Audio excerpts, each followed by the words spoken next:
আল্লাহর নবীর সাহাবী হযরতে আব্দুল্লাহ ইবনে আব্বাস রাদিয়াল্লাহু তাআলা আনহু মসজিদে নববীতে ইতিকাফ করতে আসেন।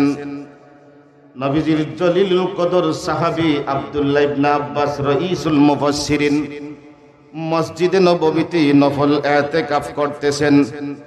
হঠাৎ করে তাকায় দেখেন মসজিদে নববীর ভিতরে আল্লাহর নবীর একজন সাহাবী ঢুকছেন। চেহারা বড় মলিন অবস্থা।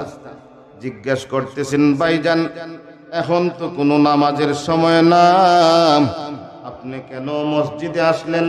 আপনার চেহারায় সাক্ষী দিতেছি আপনি বড় পরিশানির মাঝে আছেন। আল্লাহর নবীর সাহাবী বলতেছেন, ও আব্দুল্লাহ, একজন ইহুদি আমার কাছে ঋণ পাইব, সন্ধ্যার ভিতরে যদি ঋণ পরিশোধ না করি আমার ইজ্জত যাইব, মুসলমানের ইজ্জত যাইব, মুসলমান তুলে গালি দিব, মুসলমানের চরিত্রের উপরে কালেমা লেপন করব। রাইসুল মুফাসসিরিন আব্দুল্লাহ ইবনে আব্বাস রাদিয়াল্লাহু তাআলা আনহু মসজিদের ওই কোনায় ছিল জুতা, জুতা নিয়ে মসজিদ থেকে বের হইয়া যাইতেছেন। এমনি মুহূর্তে নবীর ওই সাহাবী বলেন, কোথায় যাইতেছেন?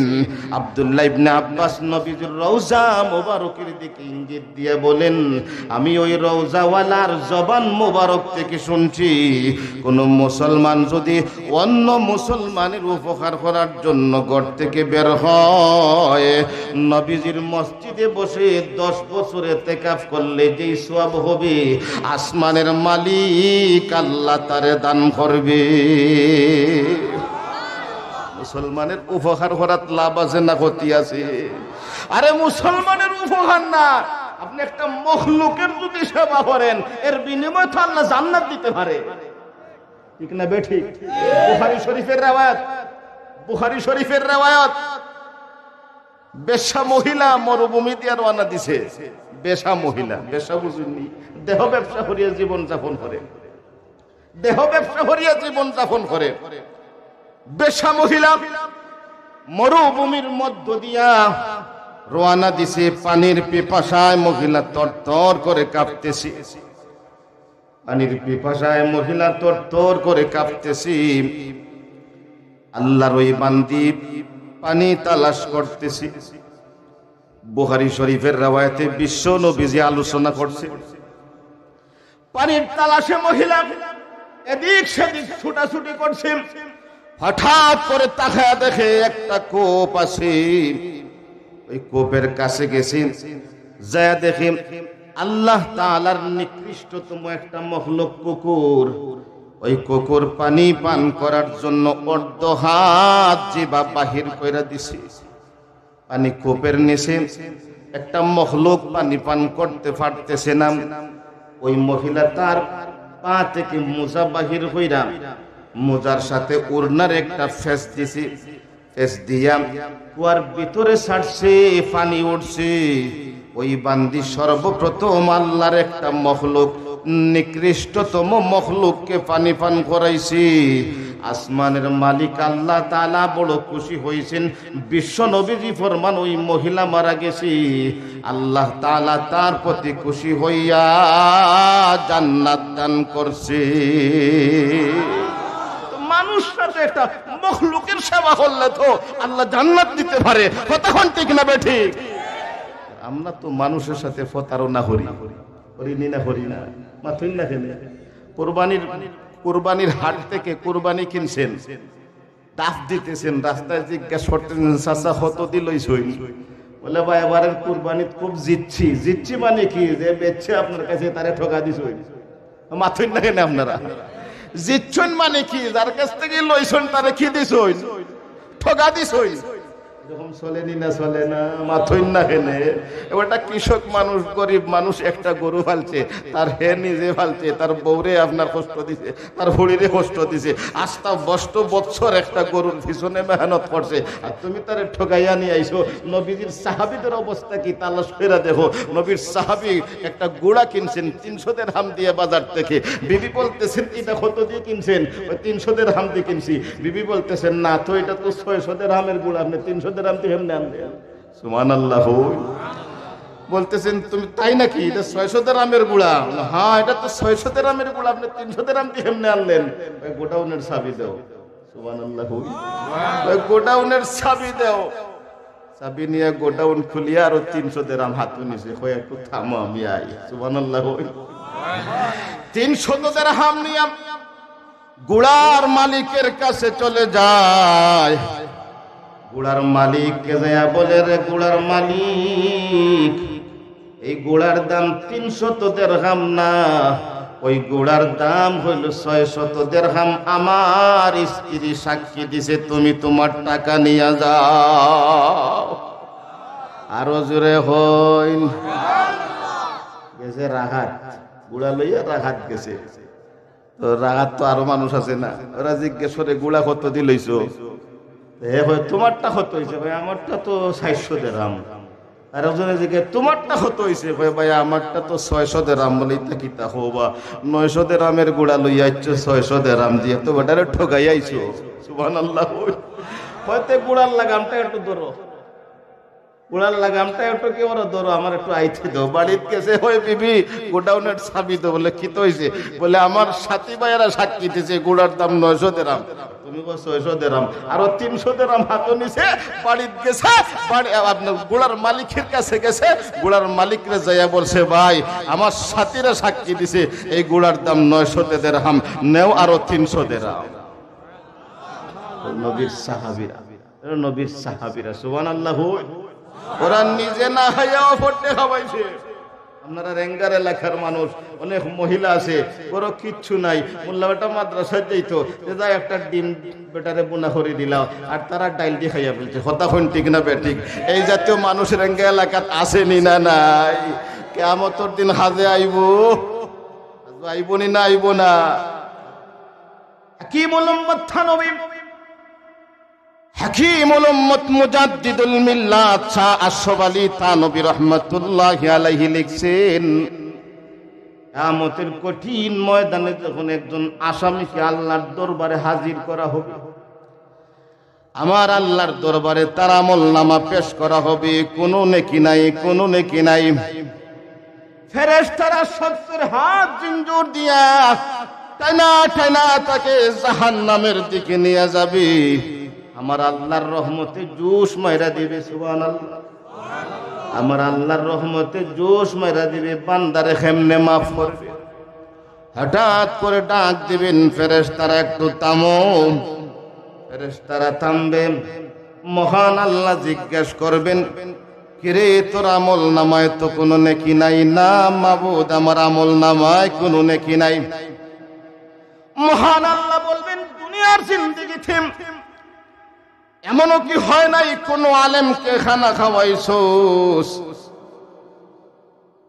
এবার বান্দার স্মরণ হয়ে যাবে, প্রভু গো, গরিব মানুষ ছিলাম, নিজেও খাইতে পারতাম না, কিন্তু আমি ওই রেঙ্গা এলাকার মানুষ ছিলাম, মাদ্রাসা একটা তালেবে ইলমকে আমার করে জায়গা দিছিলাম। আজ থেকে 25-30 বছর আগে রেঙ্গা এলাকায় শাহাদতপুর, তারপর ওই সিসরাকান্দি, তারপর আপনার আল্লাহু আকবার, ওই যে আপনার ধরমপুর, ওই সমস্ত এলাকায় এমনও কিছু ফ্যামিলি ছিল নিজে 3 বেলা খাইতে পারে না, কিন্তু আল্লাহর একজন মেহমান রাখছে। ঠিক না বেটি? কতক্ষণ ঠিক না বেটি? এবার স্মরণ হয়ে যাবে, হ্যাঁ প্রভু, রেঙ্গা মাদ্রাসার এলাকায় আমার ঘর ছিল, নিজে খাইতে পারতাম না, কিন্তু মাদ্রাসায় একটা ছাত্র রাখছিলাম। উলামায়ে কেরামদের জবান থেকে খাওয়ানোর ফজিলত শুনছিলাম। আমার আল্লাহ বলবেন, রে বান্দা, ওর জিন্দেগির আমল নামার জড়িতে কোনো আমল নাই।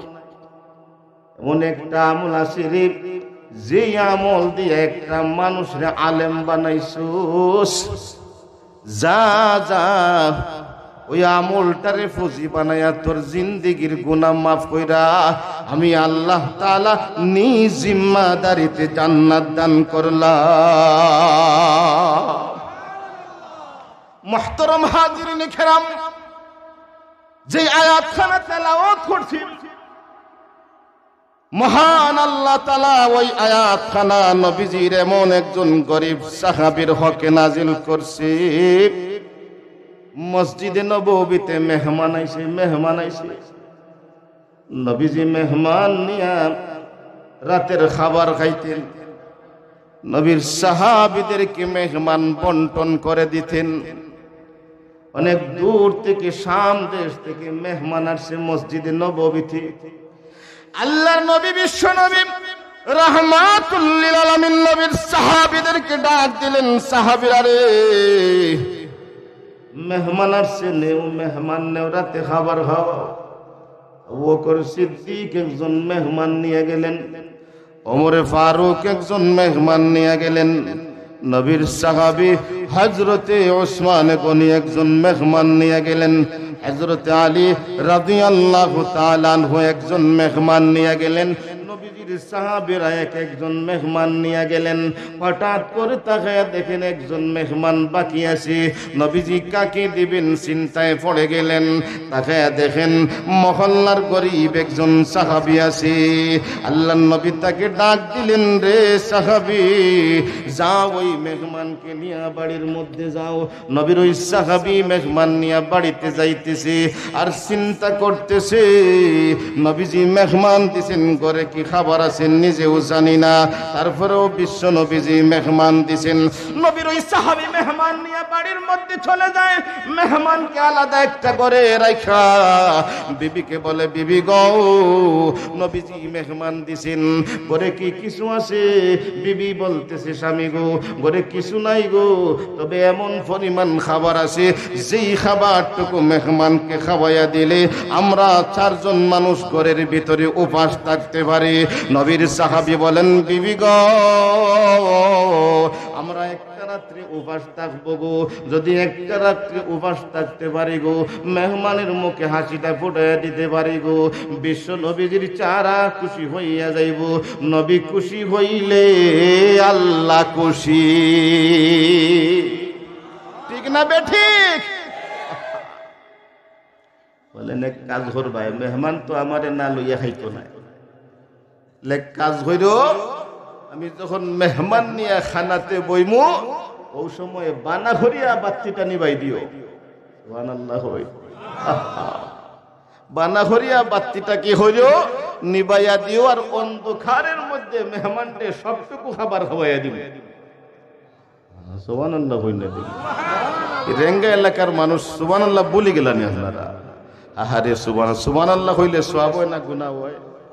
কি পরিমাণ সওয়াব হয়! আসমান জমিনের মাঝখানো যত ফাঁকা জায়গা আছে সুবহানাল্লাহর সওয়াবে ভরে যায়। আরো জোরে হই একবার সুবহানাল্লাহ হইলে জান্নাতে একটা গাছ লাগানি হয়। ও যে কইছেন আরেকটা লাগছে, ও যে কইছেন আরেকটা লাগছে, ও যে কইছেন আরেকটা লাগছে, ও যে কইছেন আরেকটা লাগছে। এই গাছ কত বড় জানেন? নবীজি ফরমাইন, আর রবর তেজি গুড়া যদি 500 বছর ছায়াত দৌড়ায় শেষ করতে পারত না দৌড়ে। আরো জোরে হইন।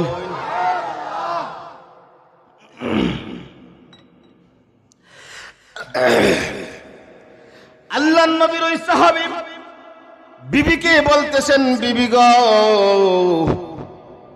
মেহমান আমাকে না ছাড়া খানাতে বসবে না।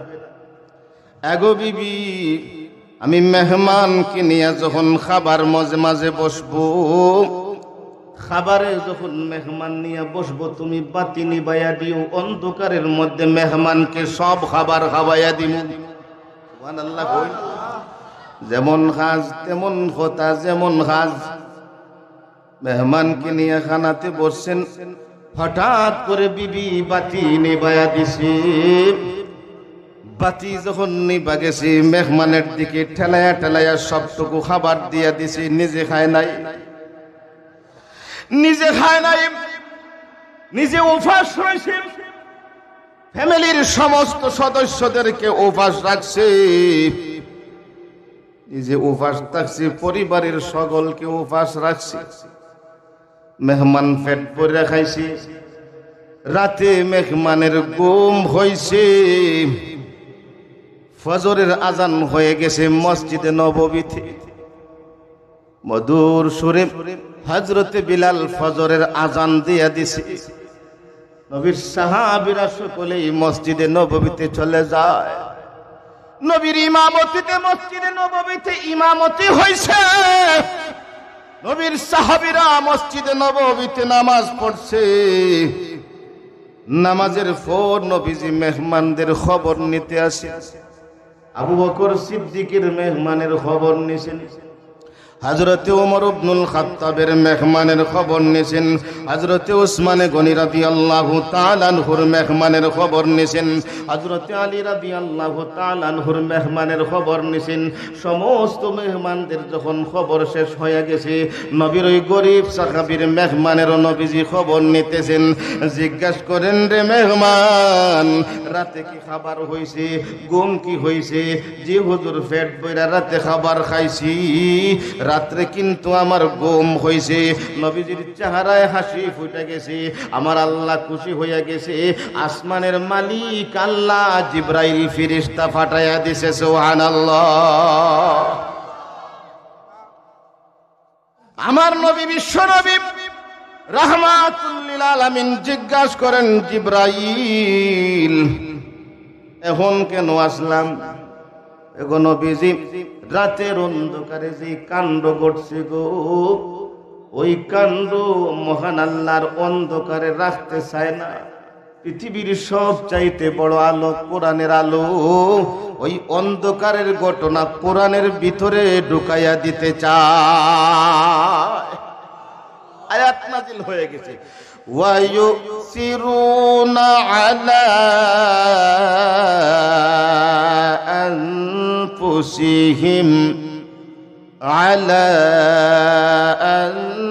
আনফুসিহিম ওয়ালাউ কানা বিহিম খাসাসা।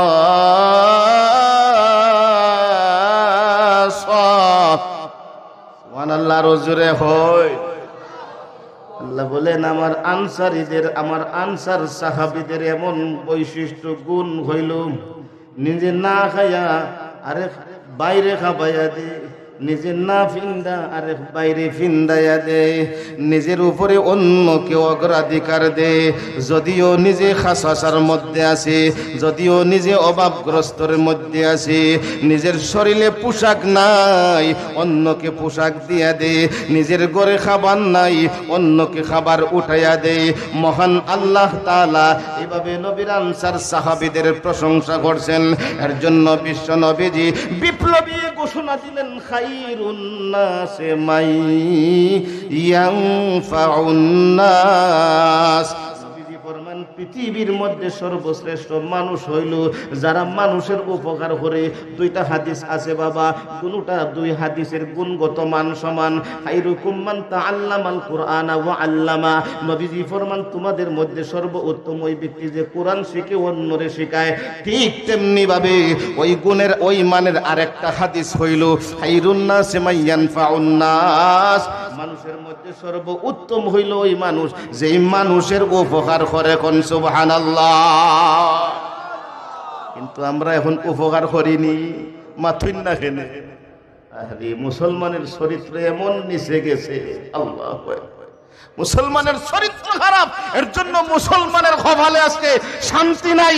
কতক্ষণ ঠিক না বেঠিক?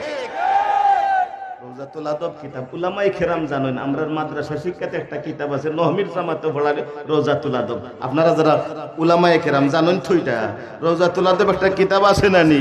রওজাতুল আদবের ৮ নম্বর বাবু একটা শের লেখছেন। এই শের একজন মহিলার কেন্দ্র হইয়া, যে মহিলা কি করছে, একটা জঙ্গল থেকে বাঘের বাচ্চা ধরিয়ে আনছে। তো বাঘের বাচ্চা ধরে আনিয়া বকরির দুধ দিয়ে বাঘের বাচ্চারে ফাইছে। বকরির দুধ দিয়ে বাঘর বাচ্চারে কি করছে, ফালছে। মাথুন না কেন আপনারা? কিতাদি ফালছে বাঘর বাচ্চারে, কিতাদি ফালছে বকরির দুধ দিয়া। বকরির দুধ হওয়া এটারে ফালছে। বাঘর স্বভাব কিটা? দর মার, ঠিক না বেটি? বাঘর স্বভাব কি? এখন মুসলমানের স্বভাব হয়েছে বাঘর স্বভাবের মতো। কতক্ষণ ঠিক না বেঠিক?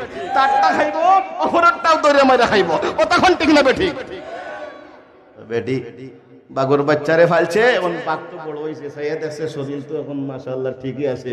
এখন যার দুধ খাইয়া বড় হয়েছে, শরীর তৈয়ার করছে, শরীর বানাইছে, এইটারে ফয়লা ধরছে। এটা ফয়লারে কি ফয়লা খারে ধরছে?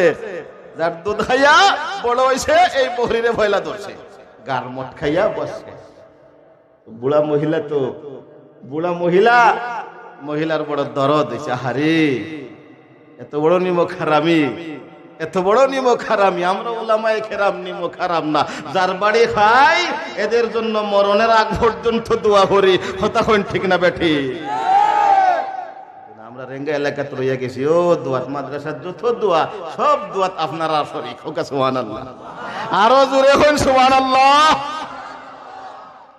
বেটির দু খাইছে, বেটি এটা শেয়ার করতে হইলতাম, শেয়ারটা হইলতাম নি। কাতালতা সুহাইহাতি ওয়া ফাজাতা কালবি ওয়া আনতা লিসাতিনা ইবনুর রাবিবু। খারাপ লাগে নি আপনারা? কাতালতা সুহাইহাতি ওয়া ফাজাতা কালবি ওয়া আনতা লিসাতিনা ইবনুর রাবিবু। গুজিতা বিদাররিহা ওয়া গাদারতা ফিহা ফামান আম্বাকা আন্না আবাকা দিবু। ইযা কানাত তিবাউ তিবাআ সুইন ফালা আদাবুন ইউফিদু ওয়ালা আদিবু। আল্লাহু আকবার। কি সুন্দর কবিতা হয় বেটি, দরদ আইছে যে গুর দুধ খাওয়াইয়া তোরে বড় হলাম, ওগুরে তুই মারিলে। মারার পরে মহিলা একটা কবিতা কইছে, কবিতার অর্থ কিতা জানেন? কাতালতা সুহাইহাতি ওয়া ফাজাতা কালবি,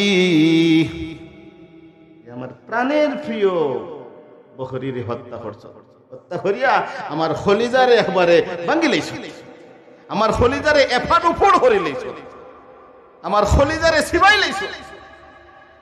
এরপরে কি হয়? ওয়া আনতা লিসাতিনা ইবনুর রাবিবু। এই তো আমার বহরির ভালো ফুয়া, আমার বহরি তোরে ভালছে। সুবহানাল্লাহ, আমার বহরি তোরে ভালছে। ওয়া আনতা লিসাতিনা ইবনুর রাবিবু। গুজিতা বিদাররিহা, দারুন মানে দুধ। গুজিতা বিদাররিহা ওয়া গাদারতা ফিহা, দুধ দিয়ে তোরে লালন পালন করা হইছে, আর তুই গাদ্দারি হলে দুঃখাবাজি হলে। গুজিতা বিদাররিহা ওয়া গাদারতা ফিহা ফামান আম্বাকা আন্না আবাকা দিবু। তোরে হে হইছে তোর বাপ বাঘ, তোর বাপ বেড়িয়া, তোর বাপ বাঘ, এটা তোর হে হইছে, হে সম্পাদ দিছে। তুই জানলে কেমনে তুই বাগর গরর বাঘ, তুই জানলে কেমনে তুই বাগর গরর বাঘ। আর জানিয়া আমার এই বহরিটার হেনে তুই হত্যা করলে, হেনে তুই খাইলে। এরপরে আসলটা কি? ইযা কানাত তিবাউ তিবাআ সুইন, অভ্যাস যদি খারাপ হয়ে যায়, চরিত্র যদি খারাপ হয়ে যায়, ক্যারেক্টার যদি খারাপ হয়ে যায়, ফালা আদাবুন ইউফিদু ওয়ালা আদিবু। কোন শিক্ষক শিক্ষিকা পুস্তক পুস্তিকা আদব আদিব কিচ্ছুই কাজে আইতো না যদি অভ্যাস খারাপ হয়ে যায়। এর জন্য আজকে জায়গায় জায়গায় তাফসীর মাহফিল হইতেছে, কিন্তু মানুষের অভ্যাস বদলাইতেছে না। কেন? মুসলমানের আগে সর্বপ্রথম চরিত্র ঠিক করতে হবে। চরিত্র ঠিক হয়ে গেলে মুসলমানরা আজও সারা বিশ্বের মধ্যে রাজত্ব করবে। কতক্ষণ ঠিক না বেটে? মুসলমানের ক্যারেক্টার বালা নাই। মুহতারাম হাজিরিনে কেরাম, ছোট্ট একটা ঘটনা হয় মুসলমানদের। আমরা কোন মুসলমান? আরে এখন তো বিমান বাহির হয়েছে, আমরা মুসলমান তো এমন মুসলমান যে মুসলমান পাইলট ছাড়া বিমান চালাইছে, যেই মুসলমান তেল ছাড়া বিমান চালাইছে, যেই মুসলমান পাকা ছাড়া বিমান চালাইছে, যেই মুসলমান ইঞ্জিন ছাড়া বিমান চালাইছে। কথা হন ঠিক না বেঠিক? আমরা তো সেই মুসলমান। এখন তো ডোনাল্ড ট্রাম্প আমেরিকার প্রেসিডেন্ট, আপনাদের খারাপ লাগতেছে নি? ডোনাল্ড ট্রাম্প হইল নয়া আইসি আপনার এলাকা, দুই কথা হইবার দুঃখ আমার, আপনারা খারাপ লাগেন না? ডোনাল্ড ট্রাম্প আমেরিকার প্রেসিডেন্ট, ঠিক না বেঠিক? তো বর্তমান বাইডেন প্রশাসন, বিশ্বের ক্ষমতাধর প্রশাসন। কিন্তু এমন এক জমানা ছিল আল্লাহ তাআলা আমাদের মানুষের কাছে এমন ক্ষমতা দিয়েছেন, ওরা সারা দুনিয়া তাদের মুষ্টির ভিতরে ছিল। সুবহানাল্লাহ। ৬০ জন মানুষ সারা দুনিয়া শাসন করছে, এর মধ্যে একজন ছিলেন পয়গম্বর সুলাইমান আলাইহিস সালাতু ওয়াস সালাম। জোরে আওয়াজ দেখুন সুবহানাল্লাহ। পয়গম্বর সুলাইমান আলাইহিস সালাতু ওয়াস সালাম তখতে সিংহাসন ছিল, ওই সিংহাসনের উপরে বসতেন, হাজার হাজার সৈন্য বাহিনী নিয়ে বসতেন, মন্ত্রী পরিষদ নিয়ে বসতেন, খালি হুকুম দিতেন বাতাস এটা নিয়ে আকাশে দিয়ে চলো। বাতাসে হুকুম দিতে দেরি হইতো, এক দেশ থেকে আর এক দেশও ওই সিংহাসনকে বাতাস নিয়ে যাইতে দেরি হইতো না। জোরে আওয়াজ দেখুন সুবহানাল্লাহ। আমরা তো এলাম হই জাতি।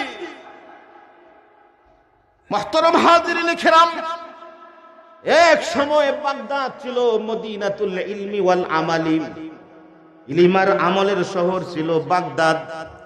আমাদের আকাবিরিনদের আল্লাহু আকবার যায় পয়দাইশ ছিল বাগদাদ।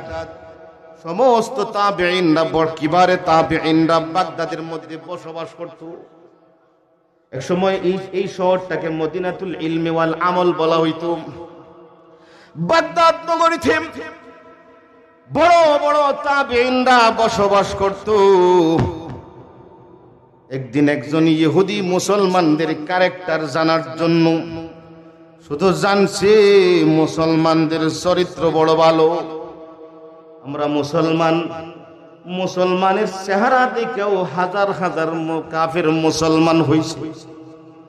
শুধু মুসলমান, জীবিত মুসলমান না, মৃত মুসলমানের জানাজা দেখা ৯০,০০০ কাফের কালেমা পড়া মুসলমান হইয়া যায়। ইমাম আহমদ ইবনে হাম্বল খালকে কোরআনের মাসালা, ইমাম আহমদ ইবনে হাম্বল ফাইসা গেছেন, বাদশা ফতোয়া দিয়া দিছে। দেখুন যেন ফেসবুকও ফতোয়া বার হইছে, ঠিক না বেটি? ফেসবুকও ফতোয়া বার হইছে, ফেসবুকও নতুন ফতোয়া আইছে। এখন এমনও কিছু মানুষ আইছে ফতোয়া লেখে, ফেসবুকও লেখে। ওরা হুজুর মনে হয় আইছে, হুজুরের বয়ান নিয়ে হন। যাই হোক, আমি কিন্তু মেহমান আইলে আর বয়ান করি না, 5 মিনিট। যাই হোক, 5 মিনিটে আমি আমার এই আলোচনাটা করিলাই। ইমাম আহমদ ইবনে হাম্বল রহমতুল্লাহি আলাইহি এক মযহবের ইমাম সাহেব, ঠিক না বেঠি? মাতুন না কেন আপনারা? খলকে কোরআনের মাসালা, কোরআন মখলুক না মখলুক নাই, কোরআন মখলুক না মখলুক নাই। মুতাজিলি বাদশা ফতোয়া দিছে কোরআন মখলুক, আর ইমাম আহমদ ইবনে হাম্বল ফতোয়া দিলেন আল কোরআনু কালামুল্লাহি গায়রু মাখলুকিন ওয়ামান কালা আন্নাহু মাখলুকুন ফাহুয়া কাফির। যে কোরআন আল্লাহর কালাম যে হইব, কোরআন এটা মখলুক, হে কাফের। বাদশার বিরুদ্ধে ফতোয়া দিয়েছে ইমাম আহমদ ইবনে হাম্বল। বাদশায় বেত্রাঘাত করছে, এমনও বেত্রাঘাত করছে, এই বেত্রাঘাত গুলা যদি বনের হাতির উপরে মারা হইতো, হাতির চামড়া ফাইটা ফাইটা রক্ত বাহির হইতো। এমন ভাবে বেত্রাঘাত করা হয়েছে ইমাম আহমদ ইবনে হাম্বল। যতবার বেত্রাঘাত করা হয় ততবার ইমাম আহমদ ইবনে হাম্বলে মুস্কি আসি দে। ये राज किसी को नहीं मालूम के मोमिन, ये राज किसी को नहीं मालूम के मोमिन, कारी नजर आता है हकीकत में है कुरान, कारी नजर आता है हकीकत में है कुरान, हर लहज़ाए मोमिन की नहीं शान नहीं आन, गुफ्तार में किरदार में अल्लाह की बुरहान, गुफ्तार में किरदार में अल्लाह की बुरहान। अल्लाहु আকবার। তো বলছিলাম শেষ কথা, ইমাম আহমদ ইবনে হাম্বল রাহমাতুল্লাহি আলাইহি বলছিলা, আমি হক না না হক আমার জানাজা প্রমাণ দিবে। আমি হক না না হক আমার জানাজা কি করবে? প্রমাণ দিবে। আমাদের আকাবিরিনরা হক ছিলেন না না হক ছিলেন, আমাদের আকাবিরিনদের জানাজা প্রমাণ দিছে। কতক্ষণ ঠিক না বেঠিক? শাইখুল ইসলাম আল্লামা শাহ আহমদ শফী রাহমাতুল্লাহি আলাইহি হক না নাহক ছিলেন তার জানাজা প্রমাণ দিছে। জুনায়েদ বাবুনগরী হক না নাহক ছিলেন তার জানাজা প্রমাণ দিছে। শাইখুল হাদিস আল্লামা আজিজুল হক হক না নাহক তার জানাজা প্রমাণ দিছে।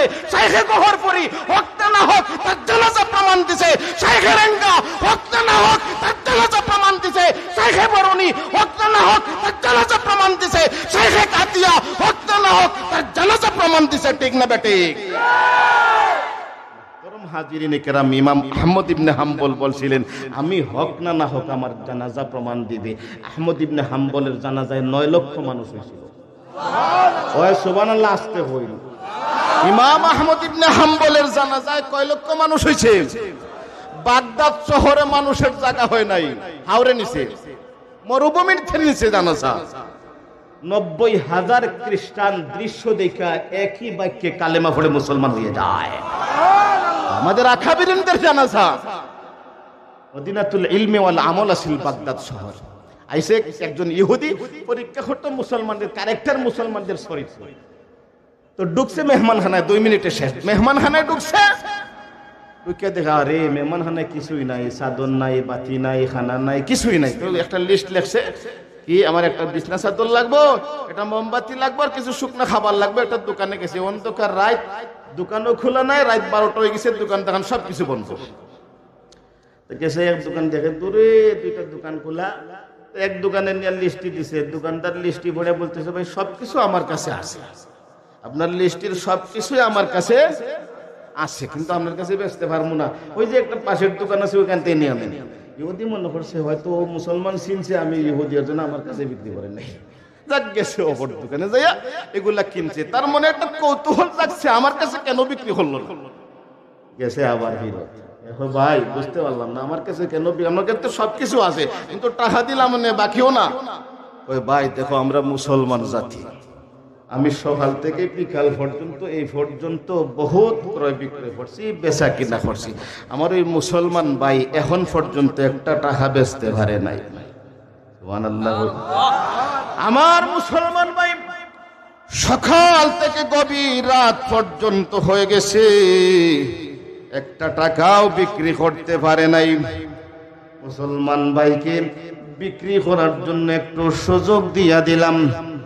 একজন আগন্তুক ইহুদি আসছিল মুসলমানের ক্যারেক্টার দেখার জন্য, চরিত্র দেখার জন্য। সুন্দর চরিত্রের অবস্থা দেখে ওই ইহুদি তাৎক্ষণিকভাবে কালিমা পড়ে মুসলমান হইয়া যায়। আরো জোরে আওয়াজ দিয়ে বলেন সুবহানাল্লাহ। যাই হোক, আমি বলছিলাম এক হাদিস কইছিলাম খায়রুন নাস মান ইয়ানফাউন নাস, মানুষের মাঝে সর্বোত্তম হলো ওই মানুষ যে মানুষের উপকার করে। কিছু না কিছু উপকার করতে পারবো তো ইনশাআল্লাহ। মুসলমানের সাথে কোনো হিংসা নাই, মুসলমানের সাথে কোনো বিদ্বেষ নাই, মুসলমানকে নিজের আপন মনে করব। আজকের এই নসিহত আপনাদের সামনে সর্বপ্রথম আল্লাহ তাআলা যেন আমাকে আমল করার তৌফিক দান করে, আপনারা আমল করার তৌফিক